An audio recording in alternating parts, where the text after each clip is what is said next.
number 2, they're kind of together, is Guide to a Six-Pack, or a six-pack in general.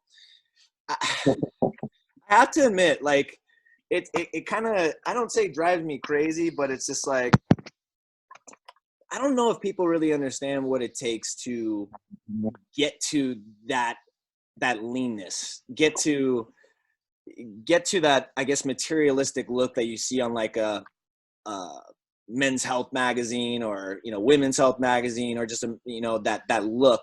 It takes a lot of hard work. And I think what people, when I get a lot of people, let's say they jump to me and it's already June, and they're like, "Hey, Steve, what's the main ingredient here to a six-pack?" I'm like, dude, it's June. Like, we should have started this back in January. You know, it's not going to happen overnight. It with a lot of programs, especially going into summer, because I know everybody wants to feel good about taking off their shirt. I feel like this program, or leading into that seasonal programming, it takes a lot of prep work, a lot of dedication beforehand.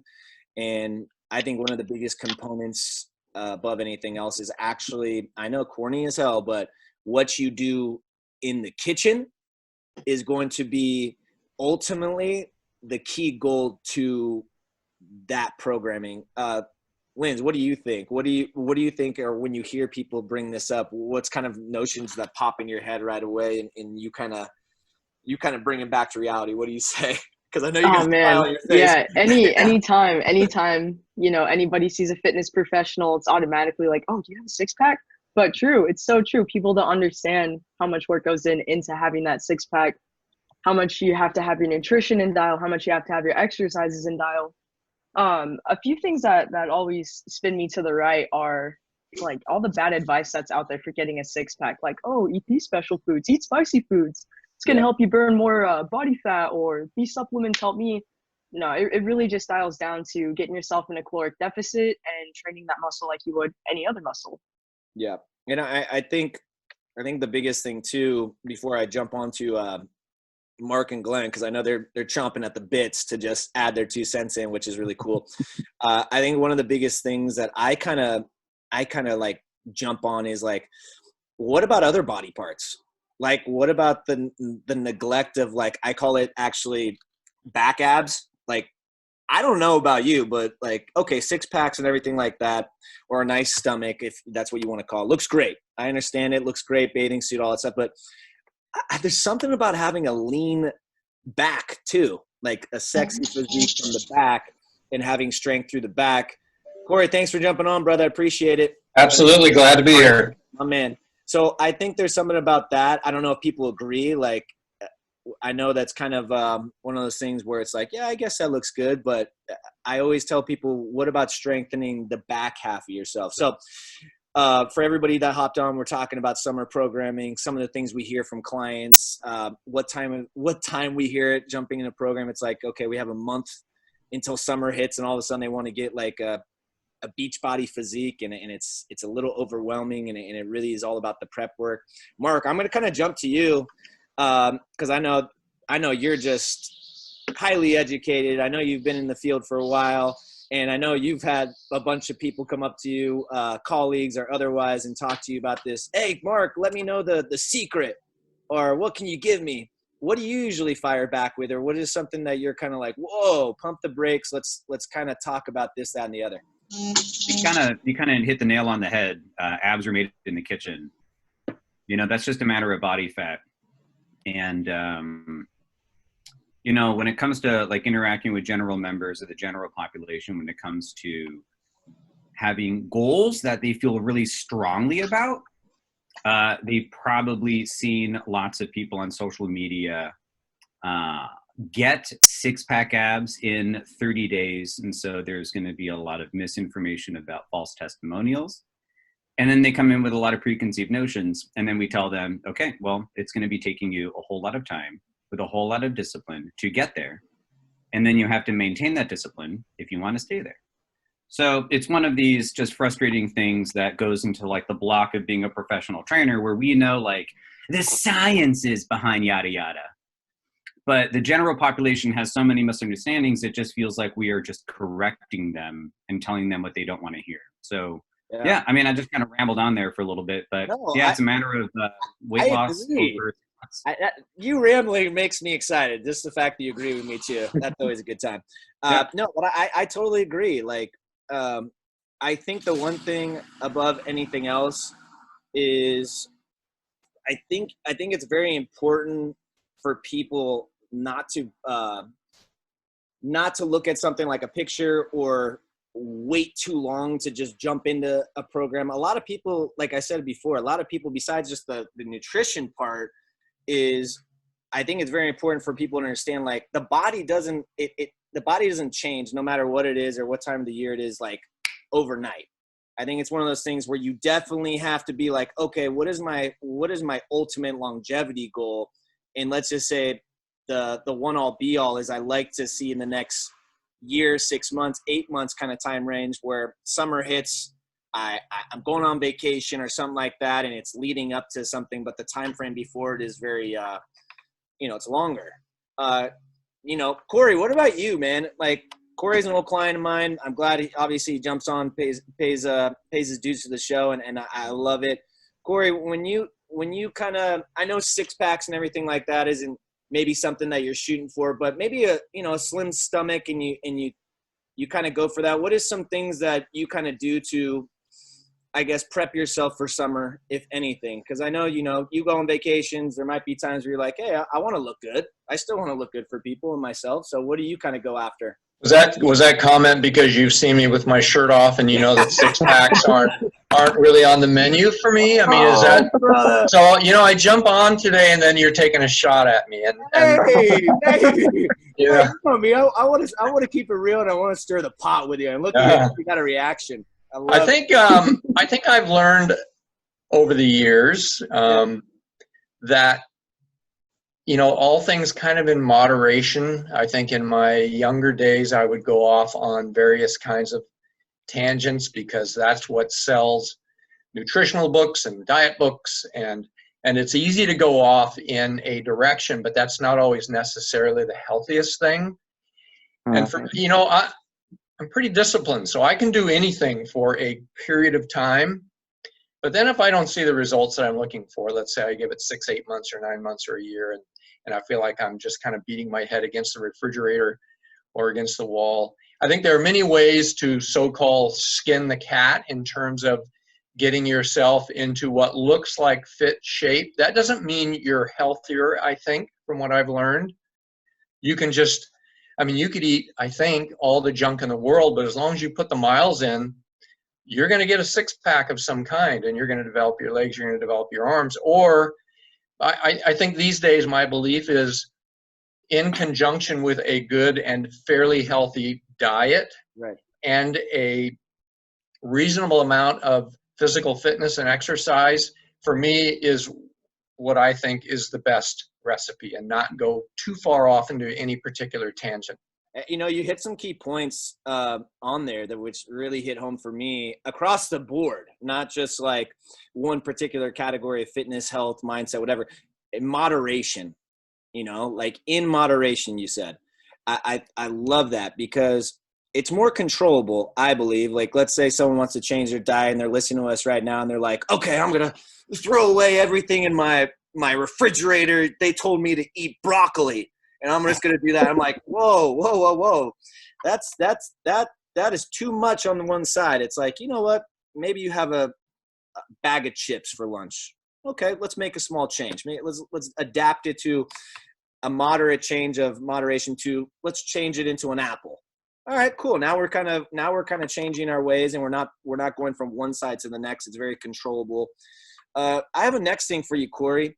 And I'm glad you're on, and me and Corey have worked together so much in the past. Do you think that it's super important to not just say, okay, I know what this exercise is titled, let's say it's crunches, but how to do the actual exercise is important, like the knowledge behind it, where to put what, how to do certain things to lead up to ultimately, let's say, that flat stomach or whatever. Do you feel like that's important, that knowledge? Well, I never realized it as much as when we started working together. So up until that point, I could maybe look at a video or look at a few diagrams in a fitness book or a magazine and feel like, okay, I've got this, I can do this. Yeah.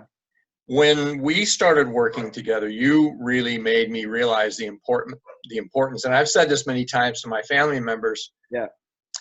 Stephen never lets me go too far off track. In other words, it's technique. It's really the method of performing this particular workout that's the everything. I mean, it's all that. It's not going through the motions, because going through the motions will kind of allow you to cheat it. So the hard work comes, I believe, in doing it correctly. And it doesn't have to be overly complex, but you drove that home in your way every time we were together, was just do it correctly. It's not necessarily how many we're doing. Take a plank, for example. You said you're not after, you don't want me to do that for 10 minutes, but get a good minute or two of a really properly performed plank. Yeah, you're doing a lot of work. So I in a nutshell, that's what it means to me. Yeah, and I think the biggest thing, I'm just trying to hit the nail on the head, is you actually pulled away, and I hope everybody can shake their head, because you probably had clients across the board talk like this. People who watch this are probably like, damn, that's the same thing I was doing. Like, maybe I need a personal touch, or maybe I really need to dive into, let's say, instead of looking at it from like a materialistic standpoint and I'm just going to download and look at every ab exercise, I really got to find the nuts and bolts. I really got to take away this, that, and the other, and really get down to brass tacks of like, what does a plank really conceive of? Let's just use a plank like you just said. And what does it really do to attach itself to ultimately what I'm trying to do, which is a summer shred or get a flat stomach, or from an exercise standpoint. I appreciate that, Corey, what you said, man. In the fact that you're spreading that knowledge, and you brought up a couple of key things about like an average listener would be like, yeah, I looked at a bunch of videos. I downloaded a bunch of this. I looked at a bunch of these. And it wasn't until I got that kind of like touch where it's just like, whoa, what was I missing before? This is totally different. Now, Glenn, I know you have, you get in touch with a lot of clients, and you train a lot of people from all spectrums. What is kind of like your take on people that come to you with, I want to get a lean stomach. I want to change my body in, let's say your time frame is, let's just say you have 3 months. What does like a conversation look like for that? And how would you go about program?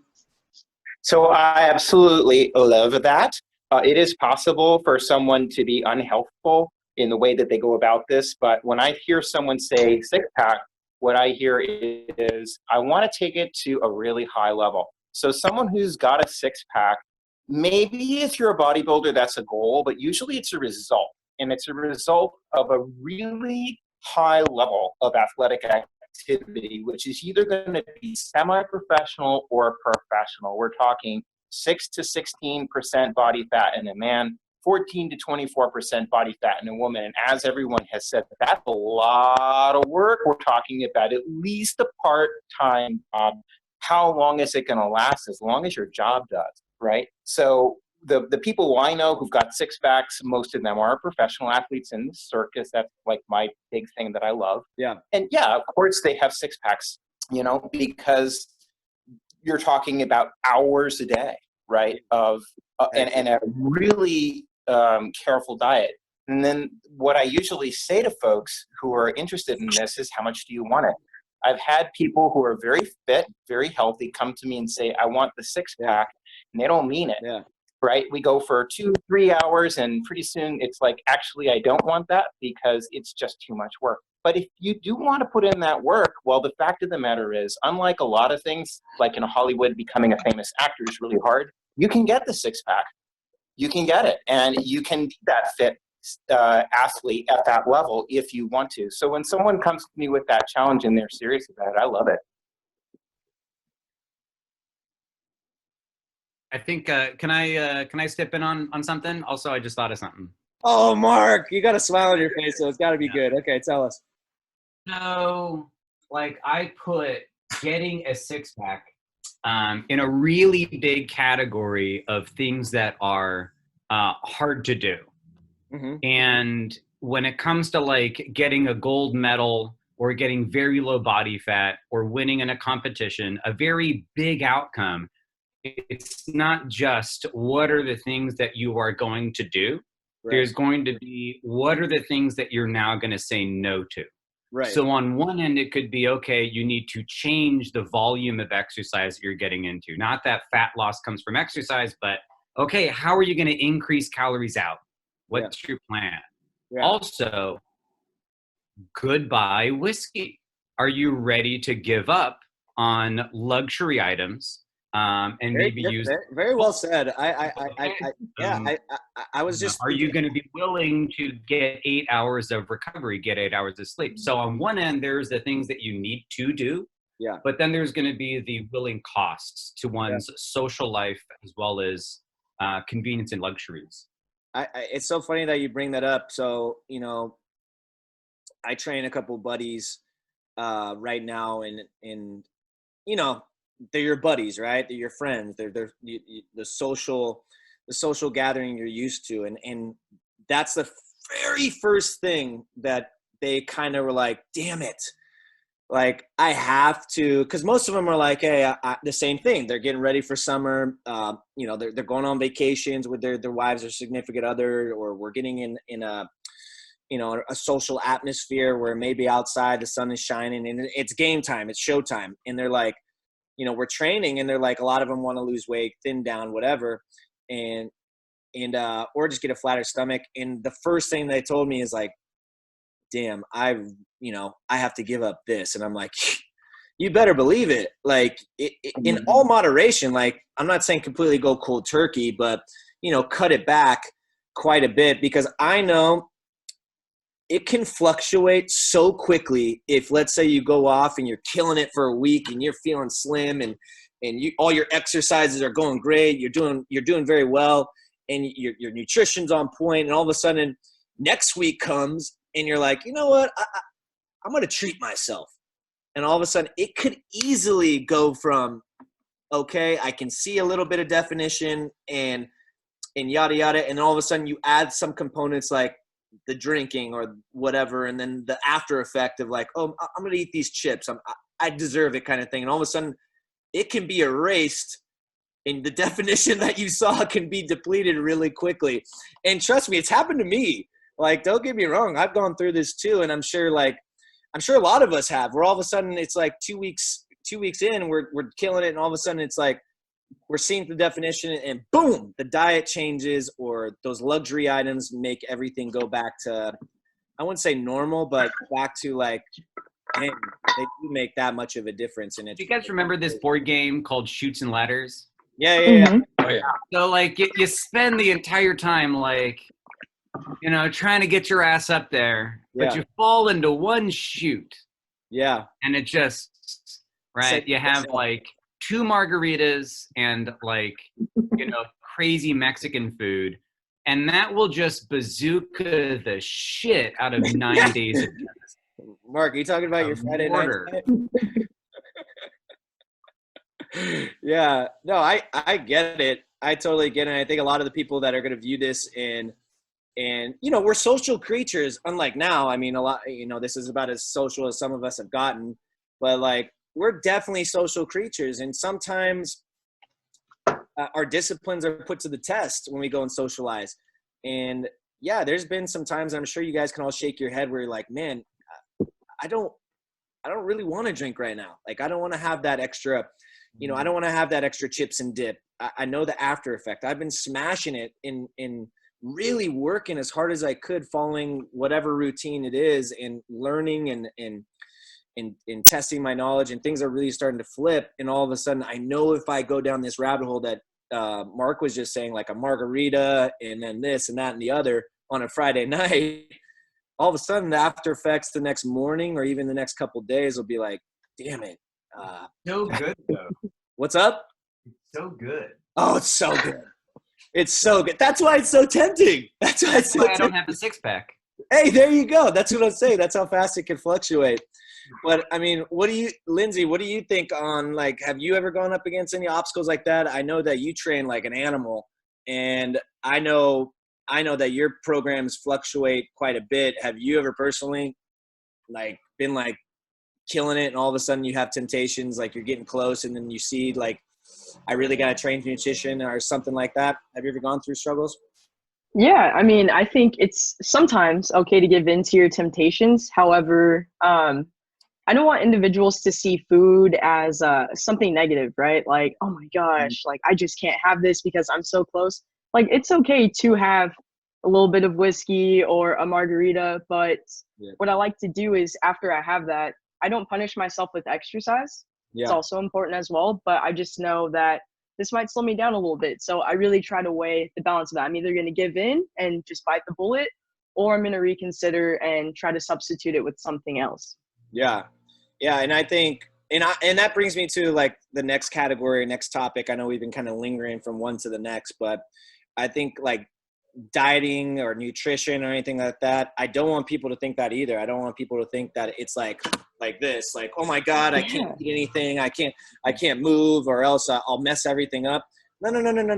That's literally the exact opposite. If anything, I'm just trying to say, or we're trying to say, or all of us are trying to put our 2 cents in around like awareness. Like, okay, I know that I haven't been doing the best with, let's say, nutritional aspects, and I need to change some of those habits. I think the biggest thing is, once again, small adaptations or small habit changes surrounding nutrition is actually what's done me the most. I don't even consider myself putting myself into diets or anything like that. I just kind of go by the law. For me is like moderation, like Corey brought up. The next thing is like, I don't know, it's kind of, like the books, one of those books said, I go by the law of eat this, not this kind of thing, or reach for this, not for this. And that has served me well. I try to keep it simple. You guys, I don't know about like, Glenn, what do you do? Cause like, I always bring up this with Glenn.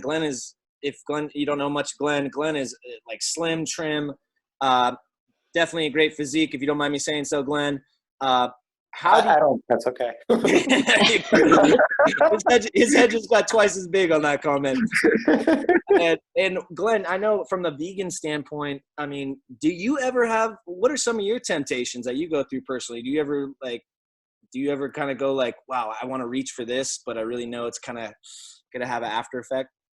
Oh, totally, Steve. So like on the vegan side, you can be very unhealthy, right? I mean, vegan ice cream, cookies that are, vegan, right?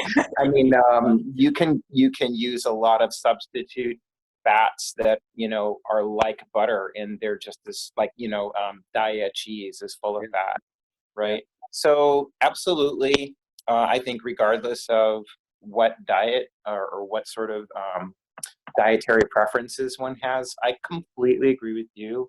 Yeah. It's about habits. Yeah. About habits. What I've seen a lot is, and not just in the case of, let's say, a six-pack, but someone just wants to be healthy, which I think is probably more important. Yeah, actually a lot more important. If someone is overweight, there will be the tendency to lose that weight and then gain it back. And I think part of that, it's very complicated, but part of it is the idea that I'm going to get down to a certain level and then I don't have to worry about it anymore.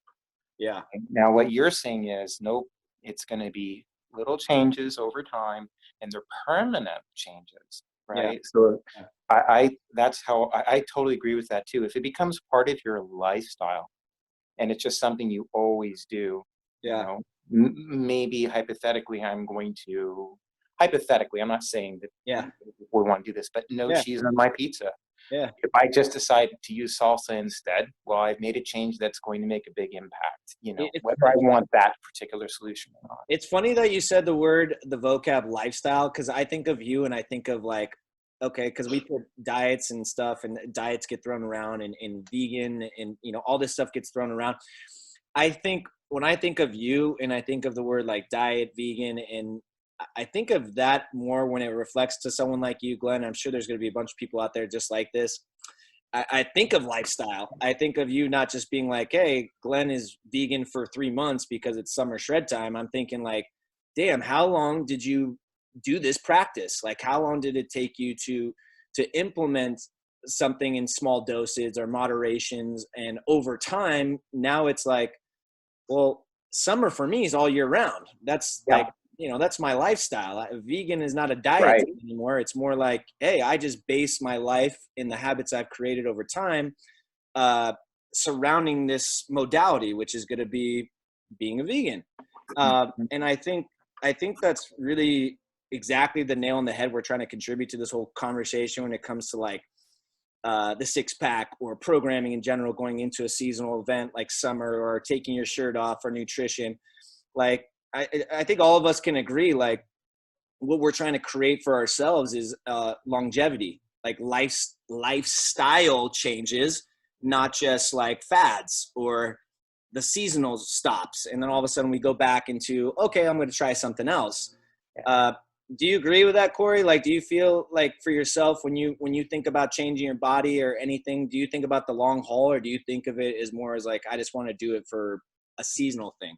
No, I think absolutely the long haul. And I think for us as a family, at least for myself and my wife, probably the biggest change that we have made in the last year to 2 years is, I would say, not so much giving things up, but we're paying much more attention to the ingredients that are in the foods that we're eating.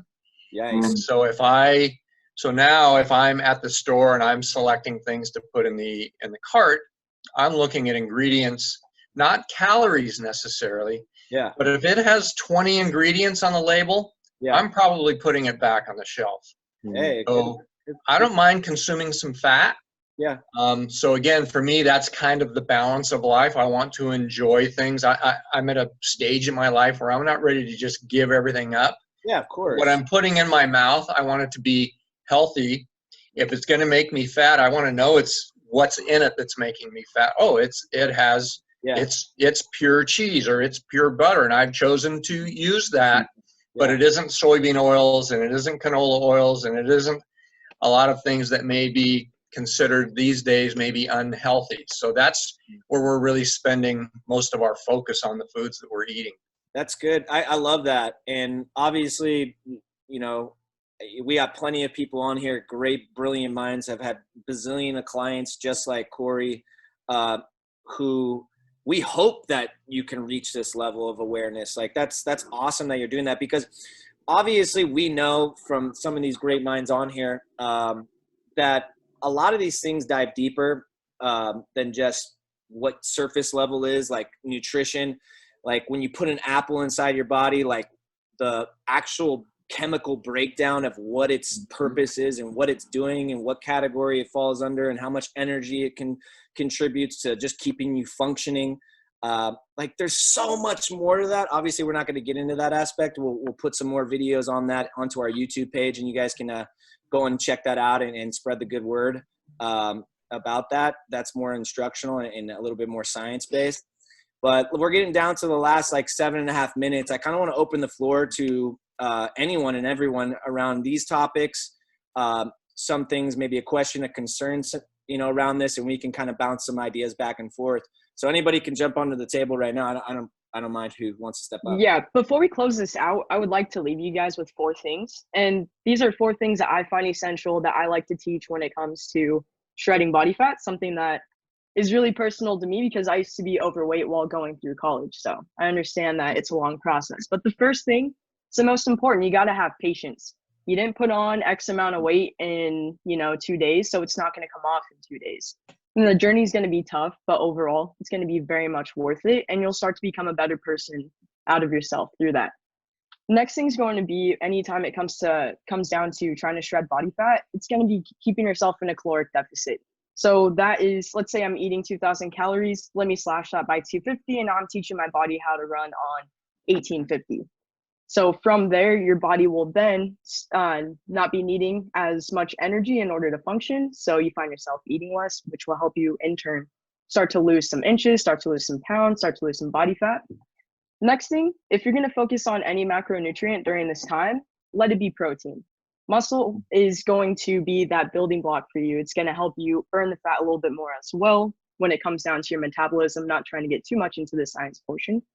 The last thing is going to be something that none of us have even mentioned, which is key. It's sleep. Sleep is so essential. Damn it, how did I Yes. miss that? Yeah. So sleep, when you have inadequate sleep, this is going to alter your cortisol levels. And anytime you alter your cortisol levels, it's going to negatively impact how we utilize fat for energy. It's going to start storing the fat rather than utilizing it.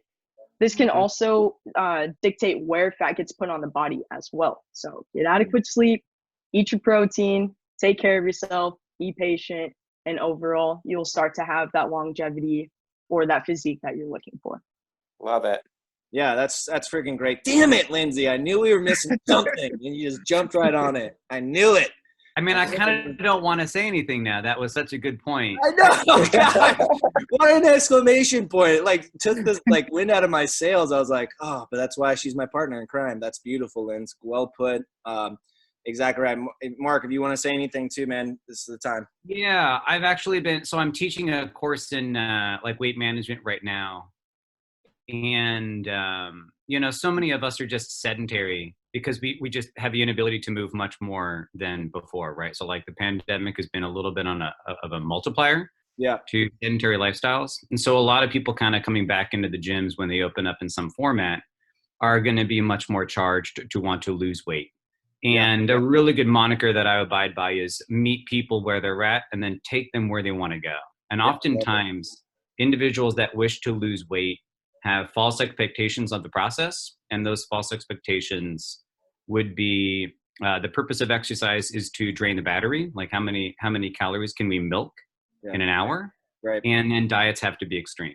And so there is a certain amount of activity and diet discomfort and absolute hatred that is required in order to lose weight. And so I think it's important for us to find out not just what the client's goals are, but what their expectations are of the process, and then confirm the expectations that are realistic, and then see if we can explain the unrealistic expectations and what the process is going to be more like. And sometimes that'll be, you're going to have to do a little bit more work than you thought.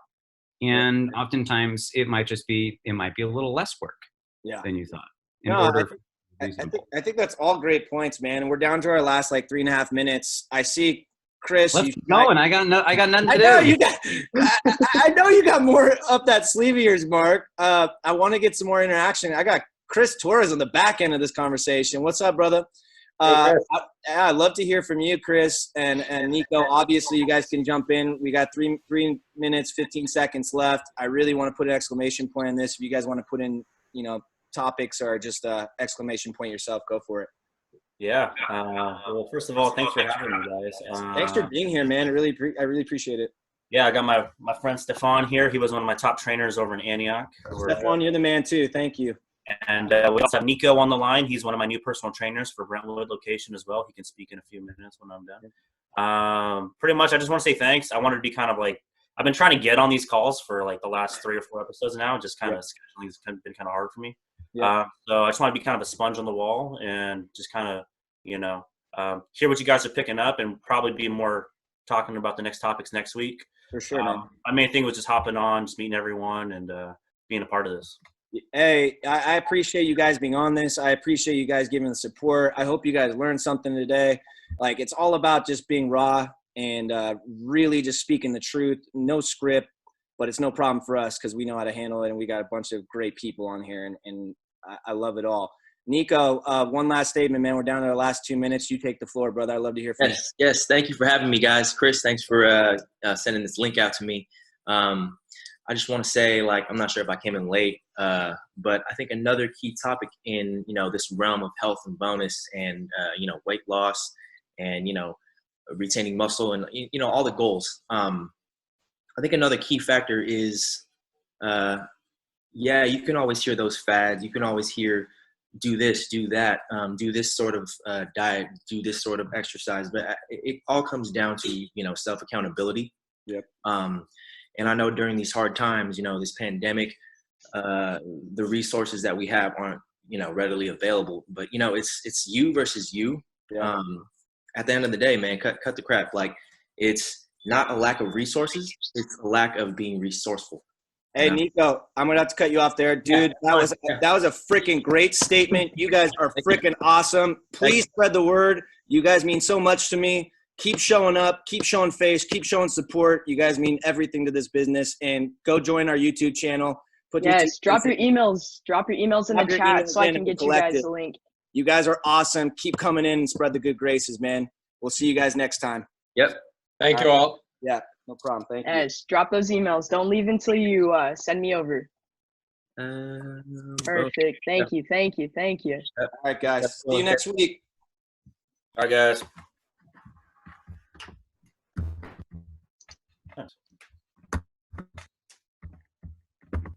Hey, what's up, Chris?